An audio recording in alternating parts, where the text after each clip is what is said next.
உங்களில் யார் அடுத்த ஜிடி நாயுடு? பொறியியல் மாணவர்களுக்கான பிரத்யேக போட்டி. மாணவர்களை உடனே ரெஜிஸ்டர் பண்ணுங்க. ரூபாய் 10,00,000 பரிசுகளை வெல்லுங்க.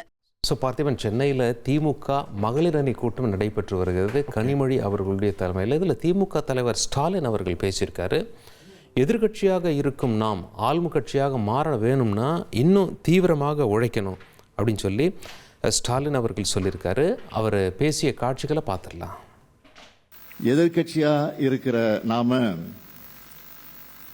மீண்டும் ஆளுங்கட்சியா மாறணும்னா இன்னும் சுறுசுறுப்பாகவும் வேகமாகவும் செயல்படணும். அதிமுக எம்எல்ஏக்களை தாவேக ஏன் ஷாப்பிங் செய்யுது அப்படின்ற ஒரு கேள்வி எழுப்பியிருக்காரு திமுக தலைவர் மு.க. ஸ்டாலின். அரசுக்கு ஆதரவளிக்கும் கட்சிகள் மீது நம்பிக்கை இல்லையானோ கூடுதலாக ஒரு கேள்வியை இணைச்சிருக்காரு முன்னாள் முதலமைச்சரும் திமுக தலைவருமான மு.க. ஸ்டாலின் அவர்கள். அவர் பேசின காட்சிகளை இப்போ பார்த்துடலாம். எல்லாரும் ஷாப்பிங் போனால் என்ன வாங்குவாங்க? ட்ரெஸ் வாங்குவாங்க, வீட்டுக்கு தேவையான பொருட்களை வாங்குவாங்க. ஆனால் இப்போ நம்ம முதலமைச்சர் என்ன செய்யறாரு தெரியுமா? அதிமுக எம்எல்ஏக்கள் ஷாப்பிங் பண்ணிட்டு இருக்கிறாரு.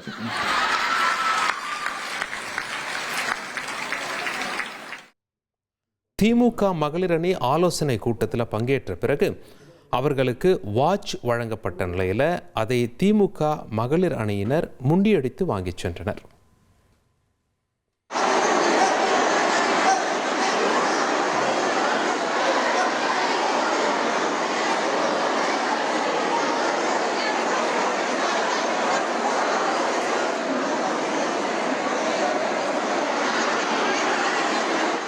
உங்களில் யார் அடுத்த ஜிடி நாயுடு? பொறியியல் மாணவர்களுக்கான பிரத்யேக போட்டி. மாணவர்களை உடனே ரெஜிஸ்டர் பண்ணுங்க. ரூபாய் 10,00,000 பரிசுகளை வெல்லுங்க.